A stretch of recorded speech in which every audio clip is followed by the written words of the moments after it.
ఇదిగోండి beats studio 3 headphones ఉన్నాయి. అంటే కొని చాలా రోజులు అయిందనుకోండి. 2018 నుండి వాడుతున్నాను ఇవి. కాకపోతే ఆ ప్యాడ్స్ చాలా ఫ్యాబ్రిక్ లెదరెట్ అంతా చాలా ఊడొచ్చేసింది. అండ్ ఎక్స్పెన్సివ్ హెడ్ఫోన్స్ కాబట్టి కనీసం ప్యాడ్స్ వేసుకుందాం అనిపించింది. అండ్ ఎయిర్ అదే సౌండ్ క్వాలిటీ అవన్నీ బాగుంటాయి కదా. ఇవేవో కూలింగ్ ప్యాడ్స్ అని దొరికాయి నాకు. అండ్ ఆ వాటర్ వ్యాక్యూమ్ దాంతో అయితే ఈ ప్యాడ్స్ మీద వాటర్ వేయచ్చంట. మరీ ఎక్కువ మాయిశ్చర్ చేయొద్దు అన్నాడు, కానీ అదే ఆప్షన్ అయితే ఉంది మనకి, కూలింగ్ ప్యాడ్స్ అని చెప్తున్నాడు మరి. సో సరే బాగానే అనిపించి ట్రై చేద్దామని చెప్పి తీసుకున్నాను.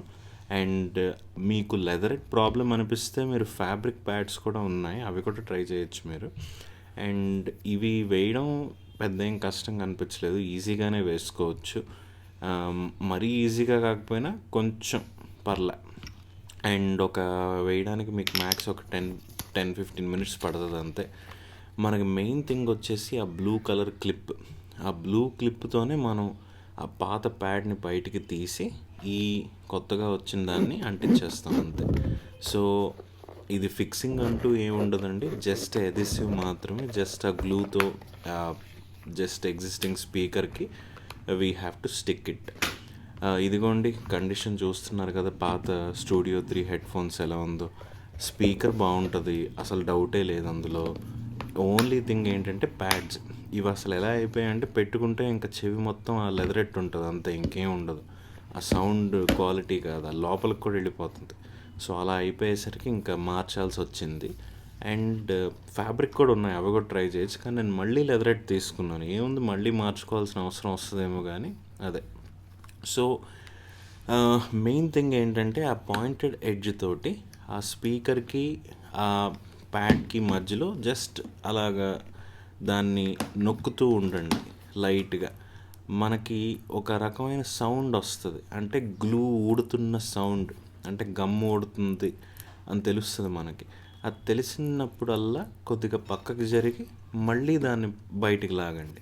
అలా రిపీట్ చేయండి మొత్తం, ప్యాడ్ మొత్తం చేయండి.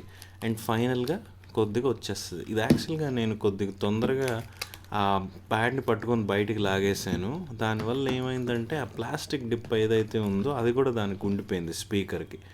సో మళ్ళీ తీయాల్సి వచ్చింది, ఎందుకంటే ఆ ప్లాస్టిక్ క్రిమ్ మనకు అవసరం లేదు. సో మళ్ళీ ఆ ప్లాస్టిక్ రిమ్ని తీసి అప్పుడు కొద్దిగా గ్లూ మిగిలి ఉంటే దాన్ని స్క్రేప్ చేయాలి. వాడి డైరెక్షన్ ఏంటంటే గ్లూ ఎడిసివ్, పాత ఎడిసివ్ ఎంత తక్కువ ఉంటే ఆర్ అసలు ఎంత తీసేస్తే ఇప్పుడు కొత్త ప్యాడ్ అంత బాగా కూర్చుంటుంది అనమాట బేసిక్గా. ఎందుకంటే ఇప్పుడు కూడా మనం ఏం అటాచ్ చేయట్లేదు, జస్ట్ గ్లూతో పెడుతున్నాం అంతే. ఇదిగోండి, ఇది పాత ప్యాడ్ వచ్చేసింది. అండ్ ఆ పాత టేప్ అంతా తీసేయండి. మీకు కనిపిస్తుంటే గమ్ ఏదైనా అది స్క్రేప్ చేసేయండి. దీంతోనే స్క్రేప్ చేయొచ్చు, లేకపోతే ఇంక మీకు ఎనీ ఆబ్జెక్ట్తో మీరు జస్ట్ దాన్ని స్క్రేప్ చేసేయచ్చు, దట్ ఈస్ ఫైన్. ఇప్పుడు ఇదే ప్రాసెస్ మనం రెండో ప్యాడ్కి కూడా రిపీట్ చేసుకోవాలి. అండ్ రెండోది యాక్చువల్గా ఇంకా ఈజీగానే వచ్చేసిందండి, ఎందుకంటే ఒకటి చేసిన ఎక్స్పీరియన్సో లేకపోతే ఇలా లాగేయకూడదు సడన్గా అని తెలుసో, కానీ రెండోది ఇంకా చాలా తేలిగ్గానే వచ్చేసింది. అండ్ ఈసారి విత్ ద ప్లాస్టిక్ రిమ్ అంతా కలిపి బయటకు వచ్చింది. అండ్ సేమ్ ప్రాసెస్, ఇప్పుడు ఏదైతే ఎడిసివ్ ఉందో అదంతా తీసేయండి, అక్కడ ఉన్న గమ్ స్క్రేప్ చేసేయండి. బేసిక్గా క్లీన్గా ఉండాలి ఇప్పుడు కొత్త ప్యాడ్స్ ఏవైతే పెడతాం. అండ్ వన్స్ బోత్ ఇదిగోండి ఇవి పాతవి అండ్ అన్క్లీన్ అయిపోయి అంటే, సో ఇప్పుడు బేసిక్గా మనం కొత్తవి పెట్టాలి. మనకి రెండు ఇస్తాడు, వాడు ఐడెంటిఫై చేయడు ఇది లెఫ్ట్ ఇది రైట్ అని. మనం బేసిక్గా ఈ రెడ్ టేప్ పీల్ చేసేసి ఈ గమ్తో దాన్ని అక్కడ అంటించేయాలి. సో అంటించే ముందే ప్యాడ్స్ పెట్టి మీరు చూసుకోండి, ఎందుకంటే ఇందులో కొన్ని హోల్స్ ఉంటాయి ప్యాడ్లో, అండ్ మీ స్పీకర్ సైడ్ కొన్ని సన్న ప్రొజెక్షన్స్ ఉంటాయి.